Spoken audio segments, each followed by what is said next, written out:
जय हिंद दोस्तों, स्वागत है आपका हमारे YouTube channel BN Singh classes में। जो इंडियन इकोनॉमी का हम लोग जो वीडियो बना रहे हैं रमेश सिंह के बुक्स को रेफरेंस लेके, तो ये उसका अगला पार्ट है। कल हमने बात किया था कि जो हमारे जो इंडियन इकोनॉमी में जो इंडस्ट्री जो हमने मूविंग फोर्स के लिए प्राइम मूविंग फोर्स के लिए जो हमने प्राइम मूविंग फोर्स के लिए हमने क्या लिया था, इंडस्ट्री लिया था।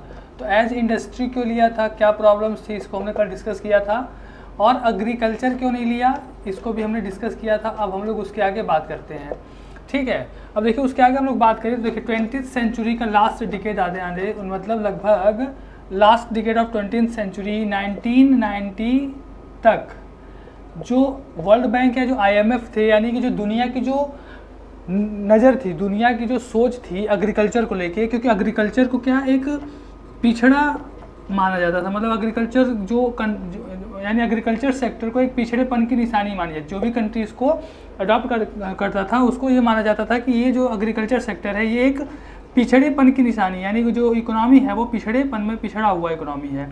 लेकिन चाइना का इसके पहले वाले वीडियो में हमने बताया था कि जो चाइना ने क्या किया, चाइना ने सबसे पहले एग्रीकल्चर को अडॉप्ट किया और फिर एग्रीकल्चर को अडॉप्ट करके उसने क्या किया कि जो एग्रीकल्चर में जो सरप्लस जो होता था उस सरप्लस को फिर इसने इंडस्ट्री में इन्वेस्ट करना शुरू किया। और इस तरह से करके देखिए तो आज जो चाइना है वो दुनिया का सबसे फास्टेस्ट ग्रोइंग इकोनॉमी है। तो उसने क्या किया कि एग्रीकल्चर से स्टार्ट किया और फिर वो आज कह सकते हैं कि दुनिया का सबसे फास्टेस्ट ग्रोइंग इकोनॉमी है।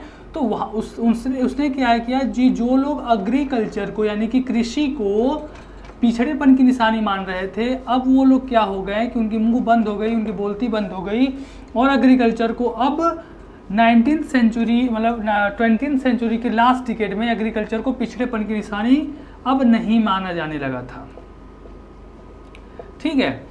इसके अलावा हम लोग देखें तो जो हमारे उस समय के जो गवर्नमेंट थी, यानी कि जो जवाहरलाल नेहरू की जो गवर्नमेंट थी या जितने भी हमारे लीडर्स थे या जो हमारे उद्योगपति थे, उन लोगों ने एज ए इंडस्ट्री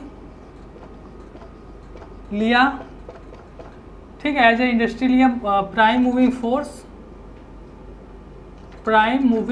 फोर्स, ठीक है, इंडस्ट्री सेक्टर। तो उसके आगे अब हम लोग बात करते हैं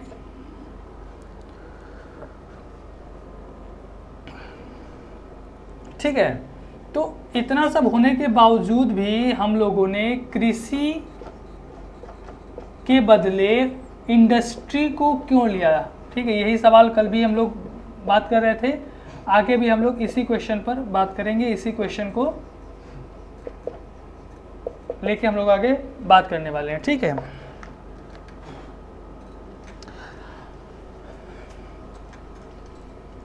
अब देखिए जो आपका 2002 से 7 के बीच में जो आपकी 10th पंचवर्षीय योजना थी, 10th 5 ईयर प्लान, जो आपका योजना आयोग के अंतर्गत लॉन्च किया जाता था। योजना आयोग यानी कि प्लानिंग कमीशन योजना आयोग, इसने क्या किया कि अब मन बना लिया कि अब हमारे इंडिया का, जो हमारे देश का अब जो प्राइम मूविंग फोर्स होगा, यानी कि जो हमारे इकोनॉमी को आगे ले जाएगा, अब वो हम लोग इंडस्ट्री से हटके अब एग्रीकल्चर को लेने वाले थे। एग्रीकल्चर को अडॉप्ट किया गया, ठीक है। इसके अंतर्गत साफ साफ कहा गया कि देखिए कोई भी देश अगर किसी भी देश की इकोनॉमी अगर कृषि उत्पादन यानी कि एग्रीकल्चर प्रोडक्शन से अगर आता है तो उस देश में कोई भी यानी कि जो फूड सिक्योरिटी का जो प्रॉब्लम है, फूड सिक्योरिटी, खाद्य सुरक्षा, फूड सिक्योरिटी का जो प्रॉब्लम है वो होगा ही नहीं।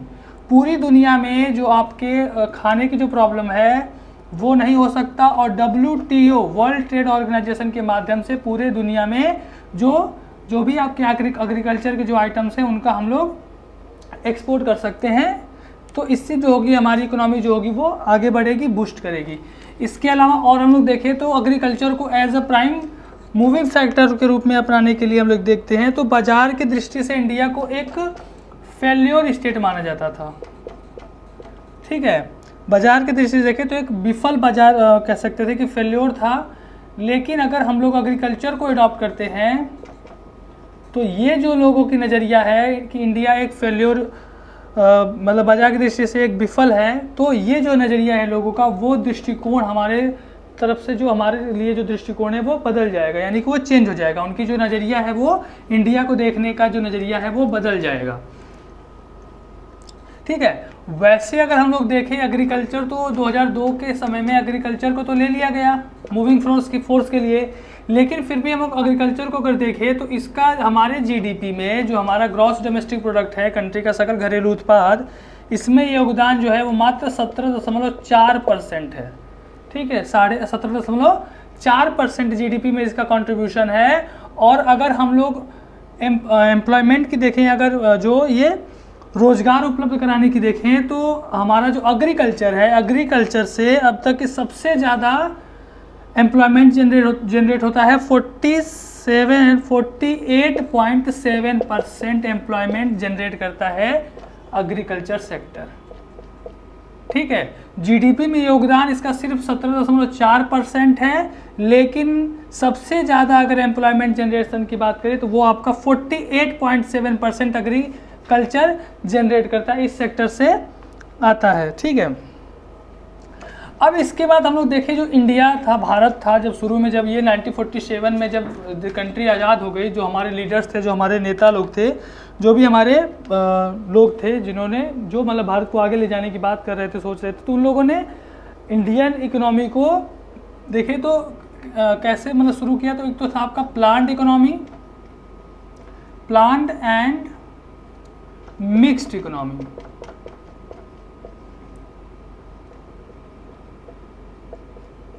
ठीक है, प्लांट मतलब एक नियोजित और मिश्रित अर्थव्यवस्था। तो ये जो सिस्टम था, इस सिस्टम को ही क्यों अडॉप्ट किया गया?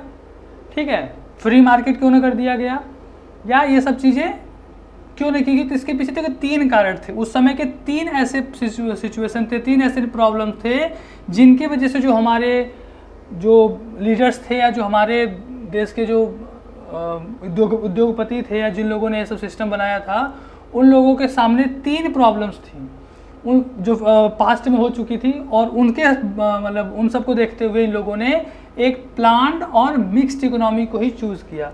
पहला कारण था जो 1929 के आसपास, ठीक है, 1926 के आस में जो आपका ग्रेट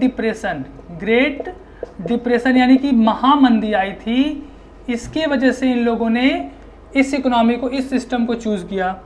दूसरा ये था कि जितने भी देश थे, जितनी भी कंट्री थी, सबकी जो आर्थिक वृद्धि थी, ठीक है, पूरी दुनिया के जो बाजार थे वो फेल हो रहे थे, मार्केट फेल हो रहे थे, और जो आर्थिक वृद्धि थी वो सबकी रुक गई थी, स्टॉप हो गई थी, क्योंकि जो गवर्नमेंट का जो कंट्रोल था, जो सरकार का जो कंट्रोल होना चाहिए था मार्केट पे या चीज़ों पे, वो कंट्रोल नहीं रह गया था, वो कंट्रोल नहीं था। तो मार्केट अपने आप से पूरा मतलब मूव कर, जो भी मार्केट था वो रन कर रहा था, और इन सब की वजह से जो प्रॉब्लम्स हुई, क्योंकि अगर गवर्नमेंट कंट्रोल करती है तो वो एक तरह से अच्छी तरह से उसे कंट्रोल करने की कोशिश करती है, ये सब कंट्रोल ना होने की वजह से जो मार्केट थे वो फेल हो गए।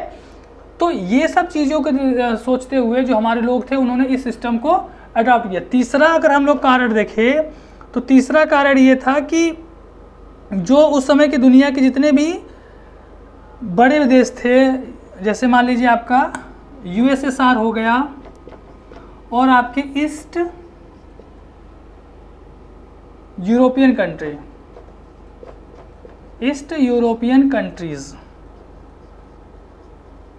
ठीक है, यूएसएसआर हो गया और आपका ईस्ट यूरोपियन कंट्री, उन लोगों ने इसी सिस्टम को अडॉप्ट किया था, इसी सिस्टम को अडॉप्ट किया था, और उनकी जो इकोनॉमी थी बहुत तेज़ी से ग्रोथ कर रही थी।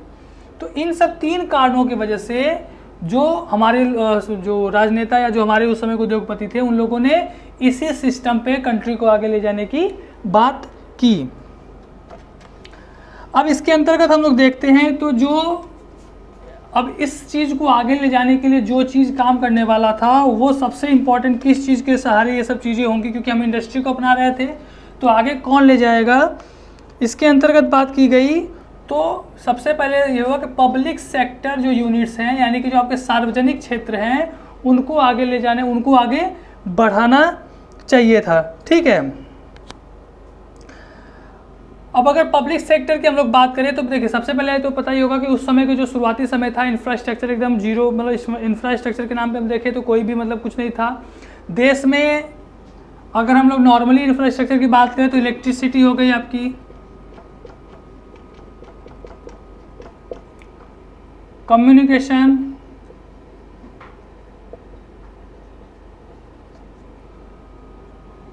ठीक है, और ट्रांसपोर्टेशन।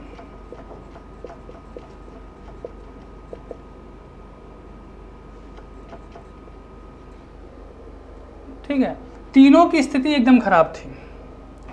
इलेक्ट्रिसिटी जो थी वो आपके कुछ ही चुने हुए जो गवर्नमेंट ऑफिशियल होते थे, गवर्नमेंट हाउसेस होते थे, सिर्फ उनको मिलता था या प्रिंसली स्टेट को मिलता था। कम्युनिकेशन में हम लोग देखें तो जो आपके पोस्ट थे, टेलीग्राफ था, इन सब की शुरुआत अभी हुई ही थी। रेलवे और टेलीग्राफ, पोस्ट, इन सब की शुरुआत अभी हुई ही थी और ट्रांसपोर्टेशन भी उतना अच्छा नहीं था, रोड के सिस्टम भी उतने अच्छे नहीं थे। तो इस वजह से हम देखते हैं कि जो हमारा पब्लिक, मतलब अगर हम लोग इंडस्ट्री को आगे ले जाने शुरू करें तो सबसे पहले हमें किस चीज़ की ज़रूरत थी, वो था हमें इंफ्रास्ट्रक्चर की ज़रूरत थी। बेसिक जो ज़रूरतें थी, मूल जो मतलब जो कह सकते हैं कि ढांचा जो था, बुनियादी ढांचे की ज़रूरत थी। इसके अलावा अब जो देखिए इंडिपेंडेंस के बाद यानी कि स्वतंत्रता के समय, यानी कि आफ्टर इंडिपेंडेंस,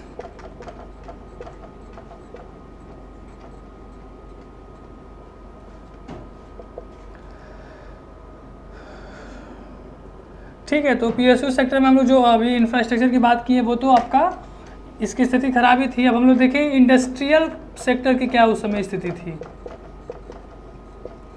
जो आपका इंडस्ट्रियल सेक्टर थी, इंडस्ट्रियल नीड्स, मतलब एक तो देखें आपका इंफ्रास्ट्रक्चर की जो प्रॉब्लम थी वो तो हमने डिस्कस कर लिया। अब इंडस्ट्रियल सेक्टर, इंडस्ट्रियल नीड्स की क्या ज़रूरत थी। देखिए इंडस्ट्री को हमने as a prime moving factor के रूप में हमने अडॉप्ट किया था, प्राइम मूविंग फैक्टर। तो सबसे बड़ी प्रॉब्लम थी कि सबसे पहले हम लोगों ने पूरे इंडस्ट्री को क्या 6 पार्ट में डिवाइड कर लिया, ठीक है, 6 पार्ट में डिवाइड कर लिया। इसमें आपके जो अलग अलग थे, जैसे मान लीजिए बेसिक इंफ्रास्ट्रक्चर, बेसिक इंफ्रास्ट्रक्चर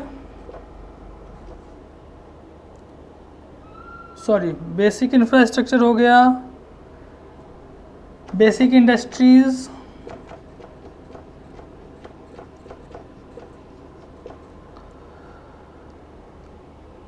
और आपका कोर इंडस्ट्रीज, ठीक है। इन सब के पार्ट में हमने 3 पार्ट में, मेनली 6 पार्ट में डिवाइड कर लिया गया। और टोटल जो हमारे यहाँ इंडस्ट्रीज थी उनको अभी जो है वो टोटल 8 पार्ट में डिवाइड किया, 8 सेक्टर में हम लोग इसको डिवाइड कर दिए हैं, ठीक है। टोटल 8 सूची हैं जिसमें आपका पहले 6 थी, अभी ये टोटल 8 हो चुकी हैं। 2 आपका जोड़ा गया था 2013 में, एक आपका नेचुरल गैस और फर्टिलाइजर, ठीक है। अब हम लोग देखते हैं इन 8 जो आपके जो टोटल इंडस्ट्री के जो सेक्टर है, जो आपके टोटल जो 8 हैं, उसमें किसका कितना शेयर है, किसका कितना योगदान है, उसके बारे में हम लोग बात करते हैं, ठीक है। क्योंकि टोटल ये जो इनका जो इंडस्ट्री प्रोडक्शन का है, अगर हम लोग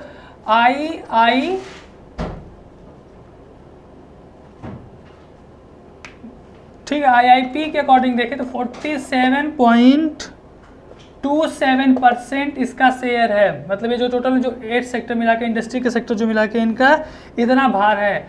IIP क्या है, index of industrial production,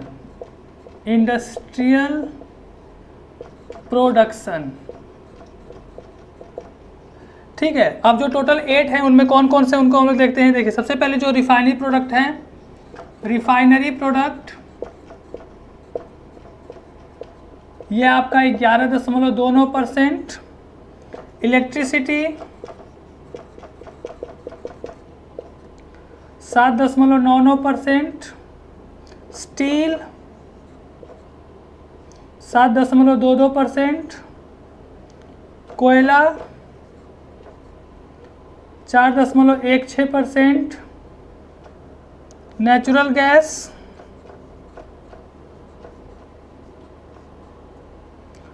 2.77%, crude oil कच्चे तेल 3.62%। ठीक है, इसका आगे ऊपर लिख देते हैं। सीमेंट